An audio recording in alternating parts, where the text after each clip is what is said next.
네, 이번 코너는 취재 파일입니다. 관심사가 큰 경제 이슈를 하나 골라 심층적으로 파헤쳐 봅니다. 네, 방금 전 뉴스 포인트에서 중동을 둘러싼 지정학적 위기 관련 소식 전해드렸는데요. 앞으로 전쟁이 확전될지 여부는 이스라엘의 대응 수준에 좌우될 것으로 보입니다. 이 중동 사태가 어떻게 진행되는지에 따라 금융시장이 받을 영향을 몇 가지 시나리오별로 나눠서 전망해 보겠습니다. 오늘 취재 파일은 권용욱 기자와 함께합니다. 네, 어서 오십시오. 안녕하십니까?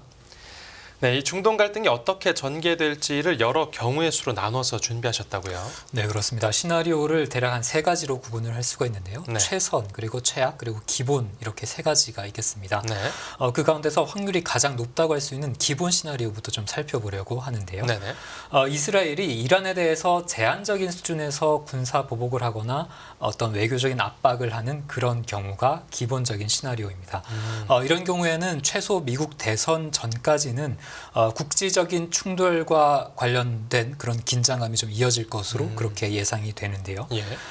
이란과 이스라엘이 다들 아시다시피 주요 산유국이 아닙니다. 그렇기 때문에 이 국지적인 충돌만으로는 어떤 석유의 공급 충격 가능성은 좀 제한된다 이렇게 볼 수가 있겠습니다. 네. 국제 유가 역시 추가 상승 가능성을 물론 열어놔야겠지만 그 상승폭이 제한되면서 뭐 한두 달 안에 현재 수준에서 안정화될 것으로 그렇게 예상이 되는데요. 제일 걱정스러운 게 이런 유가와 함께 인플레이션일 겁니다. 그런데 유가가 안정된다면 인플레이션에 미치는 충격도 제한되기 때문에 결국에는 한국이나 미국의 어떤 통화 정책에 미치는 영향도 중립적이라고 볼 수가 있겠습니다. 네. 전체 금융시장을 살펴보더라도 뭐 한두 달 정도는 좀 단기적인 불안이 불가피하겠지만 그 이후로는 안정화될 것으로 그렇게 전망이 되고요. 이런 기본적인 이런 시나리오의 확률은 약 70% 정도로 시장에서 지금 보고 있습니다. 그러니까 뭐 더 나빠지지도 않고 뭐 그렇다고 더 좋아지지도 않을 가능성이 지금으로서는 가장 크게 점쳐지는 상황이네요. 네. 그리고 다른 시나리오는 어떤 게 있죠? 네, 다음으로 살펴볼 것은 최악의 시나리오인데요. 네. 이러한 시나리오는 확률이 한 20% 정도 된다고 볼 수 있습니다. 이스라엘의 도발 수위가 확대되면서 이란과 이스라엘이 전면적인 어떤 전면전으로 좀 비화가 되는 그런 상황인데요. 네. 당연히 에너지 공급의 차질 문제가 더욱더 심각해질 것으로 예상할 수가 있습니다.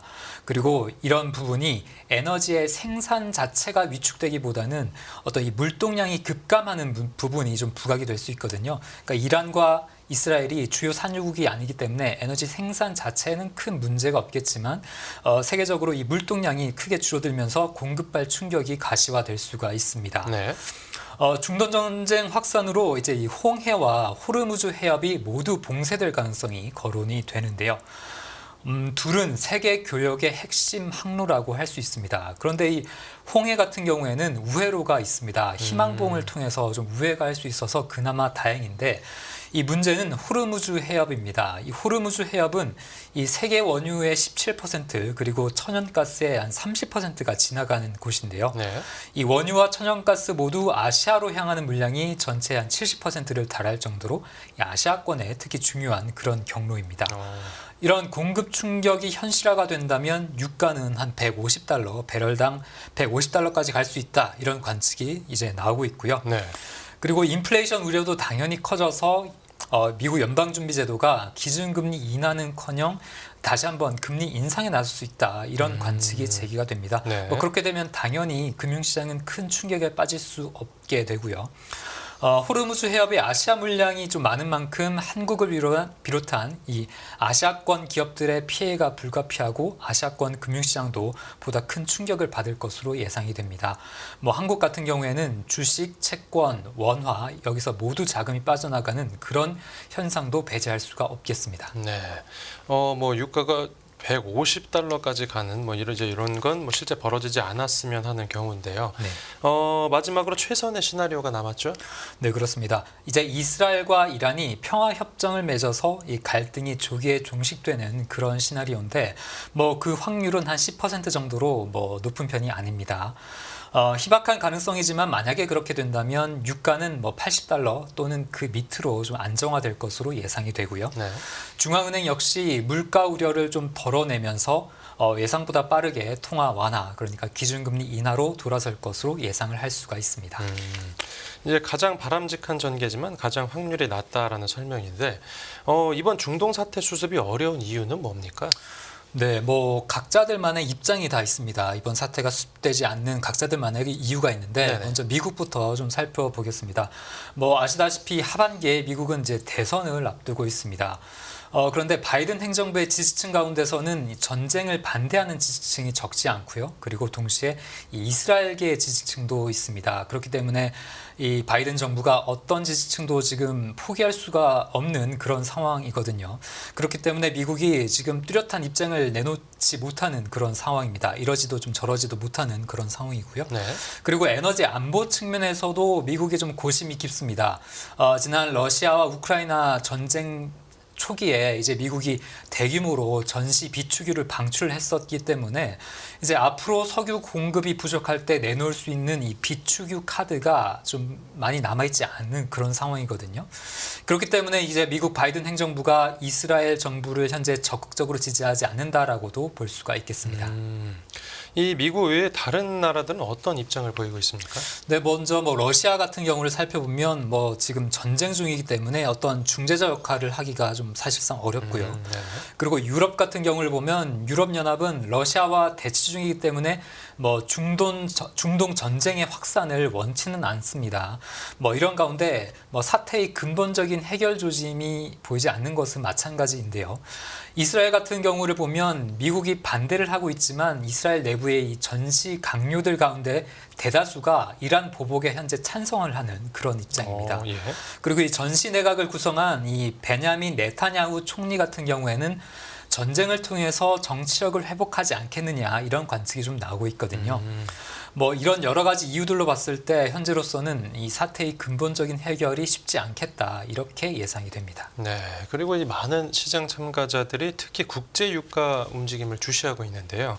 이제 말씀해주신 시나리오 중에서 가장 기본적인 시나리오 상으로는 유가가 현재 수준을 크게 벗어나지는 않을 거로 전망이 됩니다. 하지만 유가가 언제 변할지 모르니까 방심해서는 안 되겠죠. 네, 그렇습니다. 석유가 원래 좀 최근에 기본적으로 공급이 부족한 상황이었습니다. 그렇기 때문에 이번 이슈가 더해지면서 시장 불안이 좀 더욱더 자극된 그런 측면이 있는데요. 예. 현재 이 공급 부족 압력이 그 유가가 일정 수준 이상 올라가면 수요에도 영향을 미칠 수 있다 이런 관측이 좀 나오고 있습니다. 뭐 예를 들면 미국 휘발유를 좀 얘기를 해볼 수가 있는데요. 휘발유 가격이 현재 작년 2023년의 고점에 근접한 그런 상황입니다. 그리고 휘발유 수요도 좀 점차 줄어들고 있는데요. 예를 들어서 4월 초순에 이 주간 휘발유 수요 그 통계치를 보면 예상 범위의 하단까지 지금 내려와 있는 그런 상황이거든요. 그리고 이 국제 에너지 기구가 올해 글로벌 석유 수요 전망치를 매달 업데이트하면서 발표를 하는데 이 4월에 나온 전망치가 3월보다 하루당 한 10만 배럴 정도 좀 낮게 그렇게 좀 하향 조정된 그런 상황입니다. 그러니까 석유 수요 전망치가 계속해서 좀 줄어들고 있다 이렇게 볼 수가 있는 거고요. 그러니까 정리를 해서 말씀을 드리면 석유 공급에 문제가 생겼을 경우에는 뭐 유가 추가 상승이 불가피하지만 유가가 또 너무 오르게 되면 수요 역시 줄어들게 되는 건 마찬가지이기 때문에 유가가 마냥 오르지는 않는다 이렇게 좀 볼 수가 있습니다. 네. 그러니까 단기적으로는 물론 유가가 크게 올랐다가 다시 크게 빠지는 이런 변동성 장세는 물론 우리가 대비를 좀 해야겠습니다. 네. 이 가뜩이나 신경 쓸 게 한두 가지가 아닌데 이번 중동 사태 이후로 달러원 환율 상승세도 더 가팔라졌다고요? 네, 맞습니다. 뭐 최근 달러원 환율을 보면 그 중동 이슈와 별개로 원래 좀 심상찮게 좀 오르고 있었잖아요. 네네. 미국 경제에 연이은 호조가 계속 좀 발표가 됐고 경제 지표들이요. 그렇기 때문에 연준의 이 금리 기대감이 약화되면서 글로벌 달러 자체가 강해진 그런 측면이 있습니다. 이제 그것에 더해서 이제 중동 확전 가능성으로 달러원 환율이 최근에 추가로 좀 오르고 있는데요. 네. 환율을 보면 지난주에만 20원 이상 좀 급등을 하면서 좀 크게 올랐고 연고점을 이제 경신을 했는데 네. 다음 고점은 뭐 1,400원이다 이런 전망까지 좀 나오고 있습니다. 하지만 환율이 1,400원대에 뭐 잠시 터치를 할 수 있을지언정 거기에 안착할 가능성은 좀 낮다 이렇게 좀 얘기를 드릴 수가 있는데요. 네. 뭐 대내외적인 요건을 좀 살펴보면 그렇습니다. 마지막으로 환율이 1,400원을 찍은 걸 보면, 그러니까 그게 2022년 10월이었는데요. 그때의 대외 여건을 보면 연준이 좀 급격하게 금리 인상을 이어가는 데다가 그에 따른 영향으로 킹 달러 현상이 좀 이어졌던 그런 상황입니다. 네. 그리고 대내적으로는 한국의 수출이 감소했고 그리고 경상수지의 흑자 폭도 축소되는 그런 형국이었고요. 그리고 당시에 국내 주식시장도 부진하면서 위험 회피 현상이 좀 강화됐던 그런 상황이었는데 네. 지금의 대내외 여건은 당시와는 다릅니다. 지금 같은 경우에는 오히려 환율 하락에 좀 우호적이다 이렇게 볼 수가 있는데요. 뭐 연준을 보면 연내에는 금리 인하를 할 것이다 이런 가능성이 여전히 살아 있고요. 그리고 대내적으로는 한국 수출도 연초에 좀 바닥을 찍고 이제 본격적으로 좀 반등을 하는 그런 상황입니다. 네. 그리고 또 한 가지 살펴볼 게 이 원화가 과도하게 저평가되어 있다. 그러니까 달러원 환율이 지나치게 현재 높은 수준에 형성되어 있다라는 인식도 좀 적지 않은 상황이거든요. 네. 뭐 이런 여러 가지 요인들을 두루 살펴볼 때 달러원 환율이 1,400원에 진입하는 것은 어렵다. 이렇게 좀 얘기를 드릴 수 있겠습니다. 네. 끝으로 주식시장에서 주가 흐름도 어떻게 전망되고 있는지 짚어주시죠. 네, 이 주가 같은 경우에는 기본적으로 중동 불안에 따른 그 지정학적인 위험으로 위험자산 회피 흐름에 좀 반응을 하고 있는 그런 상황입니다. 예. 뭐 유가가 불안해지면 당연히 이제 고물가 현상이 길어질 것이기 때문에 그에 따른 연준 금리 인하 지연 가능성에 주가가 좀 힘을 내지 못하고 있는 그런 상황인데요. 네. 미국 증시는 물론이고 코스피에서도 자금이 좀 계속해서 빠르게 이탈을 하고 있습니다. 뭐 하지만 유가처럼 주가도 단기적으로는 변동성이 클 수 있겠지만 뭐 당장 충격 수준의 급락 장세를 보이거나 그럴 가능성은 좀 현실적으로 낮다 이렇게 얘기를 드릴 수가 있습니다. 네.